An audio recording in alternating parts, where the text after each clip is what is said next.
Turn me up. Who even asked to watch that? Zakai, because he wants to see people splooge all over themselves. Turn me up. There are 100. This is the wrong video.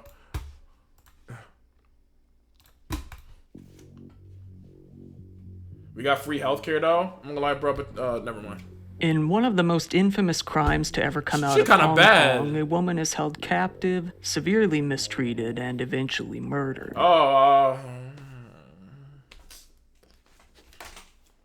However, what made this case so infamous is how they treated her after the fact. What did they do to her? Diretrip. Bro, I'm not gonna lie, bro. Get to the... What happened? Like, how do you murder him? Got a pack schedule? Come on, bro. He didn't know what kill the pussy meant. I have to... Never. Fall and don't have much time to figure out what to cook? How about trying some more interesting food that's already chilled? Dude. Like, I'm gonna lie, bro. So, I'm gonna let you know that the meat you get in that package is her body that's severed. I have to cut that out. All right. Yeah. Oh no. 3 surprise gifts. All right. Looks like a me character. Let me start off by saying that this is probably a case that you've heard about before. It's very infamous, but this is by far and beyond the case I've been most requested to cover. Since it's requested so often, I decided to dig deep into it as deep as I could and give it the whole in full detail treatment. I think that I'll be able to paint a picture as to how truly horrible it really is. And buckle up because it's disturbing. Damn, what happened, bro? This is the story of a woman out in Hong Kong named Fan Man Yi. Fan did not have the best life, to say the least. She was abandoned in her childhood, forcing her to grow up in an orphanage. Oh, damn. However, this would only be until she reached the age of 15, as that orphanage had an age limit in place. At 15? What is this? What do you do at 15, bro? Look, you want to throw newspapers at the neighbor's yard? Given that she was never adopted and had no place to live, she soon became homeless. Damn. Soon after that, she became addicted to drugs. Oh, wow. Fan ended up having to resort to prostitution. At 15, bro. Lord have mercy, bro. Life is hard for some folk. My dad was telling me it will get worse when I get old. Oh, wait, you got schizophrenia, boy? Nightmare. I'm joking. I don't know if you're being serious or not. Working at a brothel to get by and even feed herself. When Fan Man Yi was in her early 20s, she was able to get a job as a dancer at the Empress Karaoke nightclub. She couldn't work. What's it called? Pink Unicorn, bro? Okay, I heard they're hiring. I hope you... She eventually... dead ass. Oh, for real, boy? Oh, I'm all boy. So you have schizophrenia? Oh, for boy, like how do you wait, boy, what the fuck? So like, how did you figure? Did you get like a checkup? What happened? Boy, were you good? I'm not gonna lie.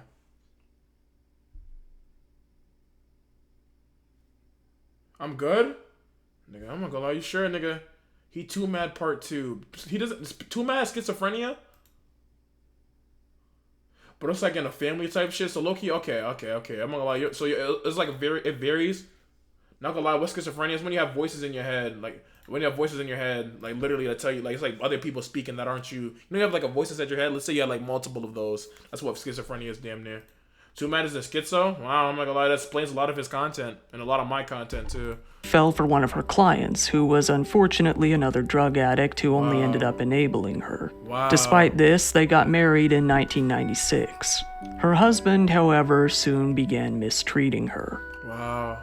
Still, though, she stayed with Can you get off the screen, please? Man, and they actually had 2 sons together over the next couple of years. Damn. Their fighting only worsened, though. The neighbors would often wake up to not only the sounds of the children screaming, but the sounds of the couple themselves screaming as well as they argued all throughout the night. Like Ian from Smosh. By early 1997, Fan had already started working as a prostitute again out at a brothel called the Romance Villa in Kowloon. After working there for a while, she ended up meeting a 34-year-old man named Chan Man Lok. Chan was said to have been a wealthy social... I'm not gonna lie, his hair is really cut. I'm not gonna lie, bro, hell yeah.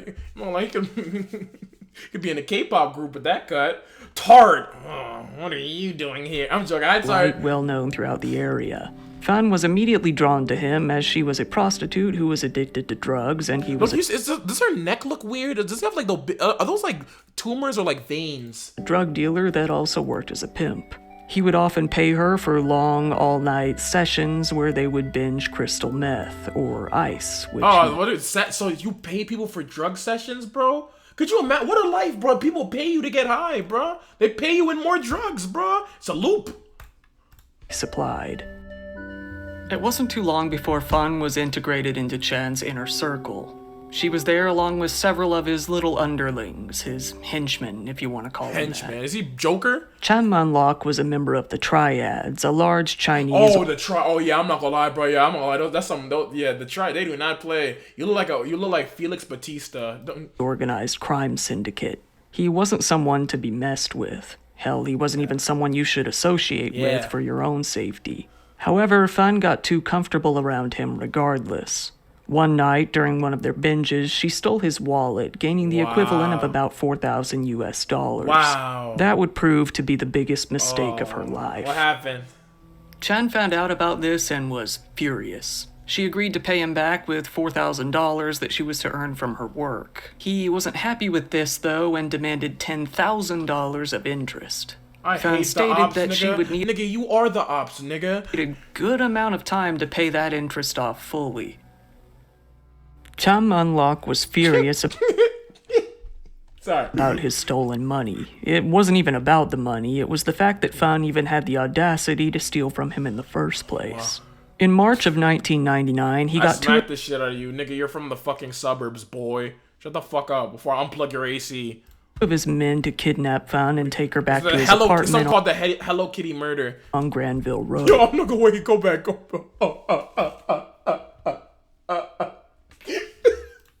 He got two of his men to kidnap Fan and take her back to his whoa! I did not hear that. Apartment on Granville Road. It was a massive apartment consisting of 5 bedrooms and was all decked out in Hello Kitty merch for some reason. Hello Kitty was on the curtains, on the bed sheets, adorning the walls, and there were even plushies all over the place. How many holes were cut inside those plushies, nigga? Chan planned to pimp Fan out and force her to work non-stop until her debt to him was fully paid off. But he was never satisfied with any amount of money she would earn. Wow. He kept increasing the interest on her debt more and more until it became impossible for her to ever pay him back. There simply wasn't any way that she could keep up with the constantly spiking increase to the debt.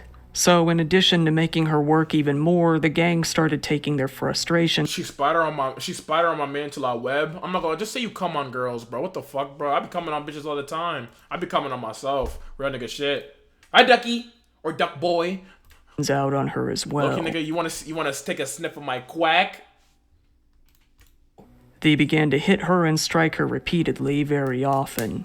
She would often be so bruised and battered that she couldn't even work.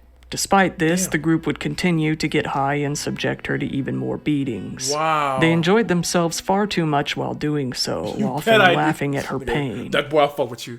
This was when things got really out of hand, and you may be thinking it's already out of hand, and you would absolutely be Duck right, boy, I love but you. Thank you it's for the about follow. to get much, much worse. What happened? The group that tortured Fan consisted of Chan Manlok, the leader, Leung Wai Lung, a subordinate gangster of his who has said to have been either 19 or 21, and Leung Xing Cho, age 26, another one of his underlings. But there was soon one new member to that group, a 14-year-old minor named Ah Fong. She, although she had been reported to be one of the girlfriends of one of his underlings, and what did they say? The underlings? She's 14 and the underlings are like 21. Whoa! Oh my God! That's no good. Ended up being a victim of Chan himself. W-Riz 14-year-old. Shut your ass up. That boy knows great. You just see his big old bubblicious lips, bro.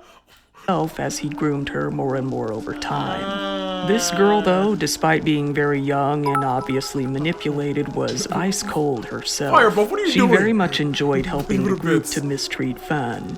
She would even giggle and laugh hysterically while doing so. She took the opportunity to get creative and would even come up with her own ways to brutalize the woman herself. She was always here. ready and willing to join in. The The group, unsatisfied at the amount of money Fan was bringing in, continued to mistreat her more and more. They tied her up, punched her, and kicked her all over. That sounds like just some raunchy BDSM. They would force themselves on her Oh, come on, bro. Dude. No. repeatedly, as much as they wanted. They even forced her to eat excrement. What? She would eat shit? What the? I be doing that. When I do it, people call me weird. There's some kinky ass shit. They started hitting her with metal bars.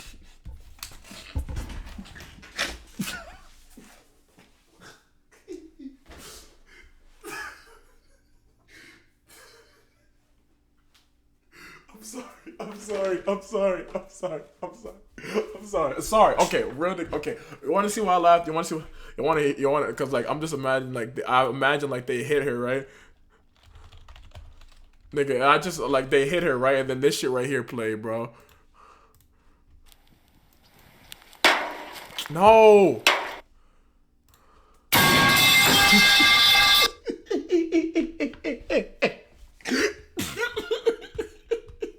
Can you please look at the vid I sent and react to after this? Maybe you can make a vid out of it. All right. That's the only reason I laugh, bro. That shit is crazy. Hit her and stabbed her with kitchen come the fuck on, bro. utensils, smashed pieces of furniture over her, and even tied her Are they in the WWE? up in a standing position to use her as a punching bag. It got to the point that, one day alone, she ended up getting kicked in the head about 50 times. It has been said that Fan even got pregnant around this time, but the mistreatment continued regardless. When she was wounded, barely able to even move, the group would rub spices into her open wounds. How do you niggas conjure something so evil? I'm not gonna lie, they're like, that'll show that bitch. Let's season her up, bitch, and throw her in the oven. What the fuck is that's insane. What the fuck is going on? To further ensure that she wouldn't be running away or moving much at all, they would burn her legs with hot candle wax repeatedly and even melt plastic over her legs. She was then forced Hansel and Gretel to consume even more urine and excrement. The group would then force her to smile and say that she enjoyed all of these things. If she refused, they would just mistreat her even worse, getting even harsher with their punishments. All throughout this time, Fan's husband and kids wondered where she even went. They were left with nothing to do but cause she had a kid. I thought, oh my. Worry about her and hope that she would come home. The Zakash, group started show getting us up. more and more creative, utilizing anything they could find throughout the apartment that could possibly inflict pain, that could be used as a weapon. They would set plastic straws on fire and press them against the bottom of her feet and What the fuck? What the fuck? What? How do you, like how do you see a silly straw and just, it'd be crazy? until they were covered in painful burns and blisters. They would then hit her in the feet with sticks and whatever else they could find. All throughout this, they would throw chili oil onto her wounds and dump oyster sauce onto her face. They then made her drink the combination of oils afterwards. It was a game they played. If she didn't pretend to be happy, then they would... This is so much more interesting than watching Dance Moms. Yes, cause we see the fat woman in her wheelchair, bruh. Or the plus size woman in her wheelchair. Yes. It's a matter of every day. Yeah, I'm fucking laughing for it. That's what I was laughing at, nigga. Every day. would beat her harder. They told her to smile while they burned her. It was a fun atmosphere, said Ah Fong. It got to the point where they started using Fan as a toilet, directly urinating onto her face and sometimes even into her mouth. If she spat any of it out, she was severely punished. Ah Fong once even defecated into a shoebox and forced Fan to eat it, which she thought was hilarious. The group started wrapping her in electrical wires and hanging her from a hook on the ceiling. What the fuck is going? Nigga, this sounds made up. It sounds like a fucking weird ass Wattpad story. Like, this is real? They would then mistreat her It is all because you stole 4K, nigga. I'm not gonna lie. I pray, God, please pray for $4,000, nigga. Niggas, there's niggas that wipe their ass with $4,000. God, please allow me to stay humble. Allow me to stay humble. Allow me to stay humble. Allow me to stay humble. Allow me to stay humble. any way that they wanted, usually hitting her with iron bars and leave her there overnight. Eventually, they stopped feeding her entirely. The bodily fluids they would subject her to became her only form of sustenance. They continued to pack her wounds with dirt, spices, salt, and really anything else they could find to make sure that she never felt any sort of relief. Needless to say, after seeing the shape she was in, potential Your girlfriend was watching this today and decided to watch it with you, Mikey, and everyone. Nigga, your girlfriend was plotting to kill you and cut your ass open, bitch. clients started refusing her services, meaning that she was no longer pulling in any money for the group. I can't eat right now. Fan would lie on the floor, starving, drifting in and out of consciousness, while the group hung out and watched TV or played video games. Wow. She was broken, and playing with her wasn't so much fun after that. Like, this bitch is not a fucking action figure. But we carried on anyway. There wasn't really anything else to do, said Ah Fong. Ah Fong would gladly participate in any of the horrible things the group did to Fan, enjoying it all the way, admittedly laughing at everything that happened to her. It was for fun, she later said. The full details of what Ah Fong did herself have never been revealed, but it's undoubtedly a very long list, even by her own admission. One night, the group decided to go out for some drinks. To make sure that Fan couldn't escape, they did what they usually did. They tied her up and threw her onto the bathroom, Much love. I'll see you tomorrow, the door brother. behind them. This sort of mistreatment could only go on for so long. After about a month of this, on April 15th of 1999, Fan finally succumbed to her wounds and passed away, cold, alone, and in pain while her captors were out of the house. Wow. After a few days, the group came back to the apartment. Ah Fong stated that she had to use the restroom. When she went into the restroom, she found Fan deceased on the floor. The men began to discuss amongst themselves. They needed a way to get rid of the Nigga, I'm not gonna lie, it's disturbing that there's fucking 11 more minutes. That is fucking with me right now. body, but they couldn't decide on which method would be best. They even argued about what likely caused her death, obliviously, most of them believing that it was Fred. probably an overdose that did her in. Most experts agree, though, as you can assume, that it was more likely the actual injuries that led to her You death. understand? Like, she's already dead and there's 11 more minutes. So, What did I deciding miss? You missed some. I'm not gonna, nigga. to put a pin in it for now, they decided to go to the arcade and play some video Are you- games, all while Fan laid in the bathroom. After a while, they came back home, went to sleep, and did nothing about the problem. The next day, while completely high, Chan came to a conclusion. He gathered up his little posse and told them now she must be destroyed. What? They put her into the bathtub and got to work with a handsaw. Once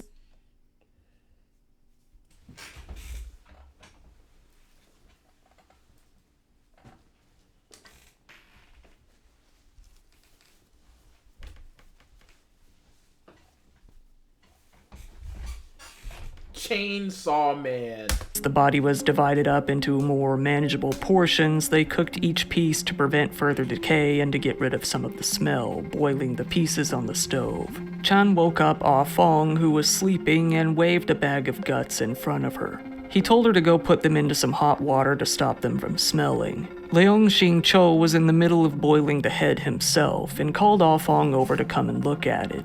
She said that she was scared and didn't want to look, but he said, "It's okay, just pretend you're watching TV." She decided to give it a peek and decided that he was right. It looked like something out of a horror movie. Given that this had already taken 10 hours, the group started getting pretty hungry. How they could even get an appetite while all of this is going on is maybe one of the biggest mysteries. Oh no, I know where this is going. Oh, I know where it's going. I know where it's nigga. They got hungry, right? And they just so happened to spend 10 hours on this delicious cooked meal. I know where this is going. Out this case, if you ask me. While boiling Fan's head in a pot, stirring it ever so often, they decided to throw some noodles onto the adjacent burner. Oh, that's like you think you have this shit figured out, and it's no. I'm gonna cook fucking ramen on top of this bitch's grave. Yup, you caught me. You caught me, bruh. You caught me. How could I be so dumb? How could I just? They used the same spoon to stir their soup as they did to stir the head, alternating between the two. By the time their meal was over, the head was now nothing but bone. They decided to take the skull and sew it into the head of one of their Hello Kitty plushies, a large mermaid one.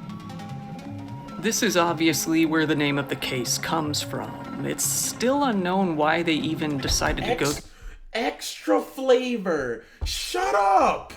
through the trouble of doing this. Given how drug-fueled the whole operation was, it's safe to say that if there even was a reason, it might not make a lot of sense now. Thank you, Ashley. For unknown reasons, they decided to keep some other bits as well, namely a tooth and some organs.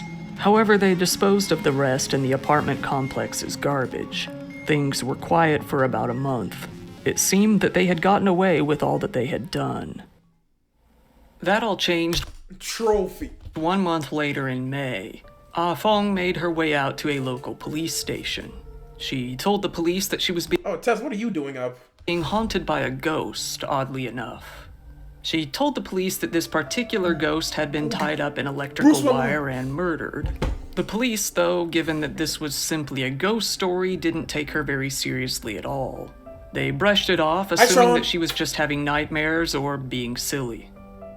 Thank God. This was, however, until Ah Fong told them that she had played a part in the murder of this particular woman. This obviously changed things. I'm not gonna lie, oh, she's fucked. Oh, she's dead.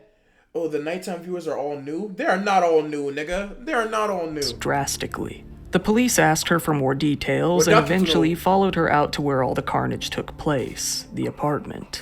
This is where they discovered that her nightmares were very much indeed based in reality. Inside, she pointed them to the Hello Kitty mermaid doll, and inside, they found the skull. Wow. The whole group was found, arrested, taken in, and taken to trial.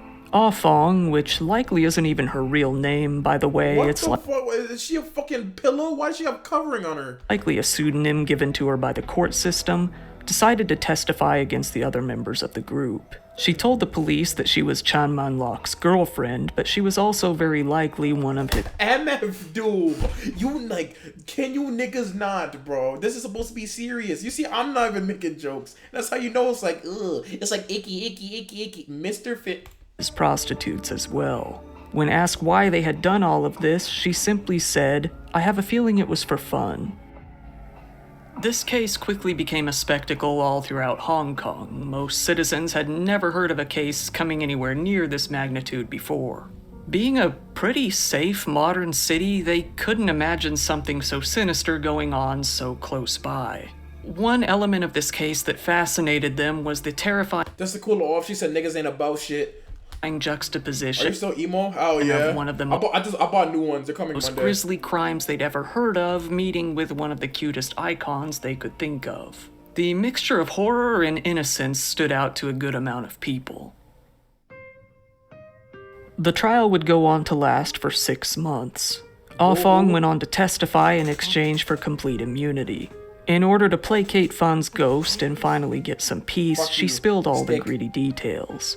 Every single disgusting detail of every single disturbing thing that the group did. She said, "That's why I don't tell female shit. They always talking. Hell yeah, what's going on, babe?" Oh, never mind. I was gonna say, "Babe, I just murdered that bitch in the other room. Either you're gonna suck this barrel or suck this dick. The choice is yours." That this was in order to relieve her guilt and stop the haunting. During the trial, material evidence relating to the case was presented to the courtroom. This included the refrigerator where the body was kept, the pots used in the cooking, and the actual skull itself. It has been said that the stench radiated throughout the entire courtroom. Psychiatrists evaluated the 3 men, who went on to describe them to the courts as being completely remorseless. There was one massive roadblock to the case, though. Given the way that Fun's body ended up, there wasn't any clear, for sure reason to find out what actually had happened to her. They couldn't come up with a concrete cause of death, given the evidence that they had to go off of. It could have been from the abuse, or it could have actually been due to an overdose. As a result, the men weren't convicted of murder, but instead of manslaughter. The jury had come— Okay, so I'm gonna lie, technically, yeah, it is manslaughter, right? Yeah, because they didn't, that's insane. Can we cuddle more? That's insane. It is manslaughter, right? Because they didn't expect her to die, right? But I'm not gonna lie, I don't know, did he only get charged with manslaughter? They chopped this bitch up like an onion, right? They chop her up. They put her in the fucking Hello Kitty thing, bruh. And he only got charged with manslaughter, bruh. He stinks, yeah. Me and Tess used to cuddle. To believe that they had indeed caused her death, but they couldn't agree on whether or not there was intent. They couldn't rule out that the men did intend to kill her, but they also couldn't rule out that they didn't. There was simply no way to know for sure. Despite all of the doubts and the charges being reduced to manslaughter, the court justice, Peter Nguyen, was It's Asian George Washington. having none of it. In December of 2000, he sentenced the three to life in prison. Sadly enough, though, this sentence did come with the possibility of parole. It wouldn't be for 20 years, though. Never playing with my... in Hong Kong in recent years has a court heard of such cruelty, depravity, callousness, brutality, violence, and viciousness, he said. The public is entitled to protection from people such as you. While if this had taken place in mainland China, all three would have likely been executed pretty swiftly, Hong Kong did not have a death penalty. Fan's husband came out and spoke of the sentencing. It seems that he was satisfied with them getting life in prison. He did, though, end by saying, "But how can I ever forget?" Damn. Ah Fong was released, free of charges, into foster care. It's Wow. So the 14-year-old got out into foster care. Wow. currently unknown where she is now or how she turned out. The lawyers of the three men tried to appeal the case in 2003, but they had no luck. The sentence was upheld. Those three monsters weren't going anywhere. In 2014, the courts finally handed Fan's skull, the only remaining evidence of her body, over to her family, who had it cremated. The apartment building, located at 31 Granville Road, Sim Sha Tsui, Hong Kong, where the murder took place, was eventually demolished entirely in September of 2012. After several years, in 2016, it was rebuilt as a hotel that still exists to this day. I'm not lying, bro. Can we take a chat field trip, bro, to the Sorevit, bro? Actual location where the murder took place is now... Oh, yeah, you know what? I'm not gonna lie, bro. Yeah, bro. You know how, like, in, like, bars you ask for a Bloody Mary, bro? I'm not asking for one here. That's all I'm gonna say. That was a 21+ joke. By some dark irony, a restaurant. I'm not even 21. 20 years came and went, and in 2020, it seems that the trio never did get their parole, as there's no news out there of their release. That is, except for one of the men. What? The Yongxing Cho was actually released in April of 2014. It seems that his lawyer was able to appeal and convince... I'm not gonna lie, if I let the nigga, I'm not gonna lie, bro, I could literally blow up the White House. I could blow up the White House. If I have his lawyer, bro, I could get away with anything. I could get away with fucking anything. ...against the courts that there wasn't sufficient evidence against him. As you might assume, it wasn't too long before he was on the police's radar again. What do you Just do? recently, in January of 2022, while he was working as a waiter, he groped the chest of a female minor, only... And he spun back. He spun back with the crime. He spun back. He's still... Oh. Another, like, nigga, he's DJ Khaled. He's DJ Khaled, bruh. Another one. That's insane. I'm sorry. But low-key, nigga, that, like, what's up with the... why do niggas just hate keeping their hands to themselves? 10. Life is Roblox.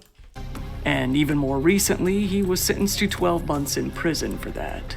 Oh, wow. So as of the... He got 1 year. I'm not gonna lie. For fucking touching a minor, he got 1 year, bro. He got 1 fucking year. Good night, Liv. I love you. Good night. Writing of this video, he is back in prison. Time will tell if they end up seeing parole in the future. There ended up being a few movies released throughout the years that told the story of this case. One of them was called Human Pork Chop with... My God, have some tact, come on. Another was called There's a Secret in My Soup. This case even became... Secret in My Soup. I'm not gonna... Never mind. Let me just stop joking. Well enough known overseas that it was featured Just imagine them wooden teeth on your thing, bro. What? Like George Washington? an episode of Bones, an American crime drama.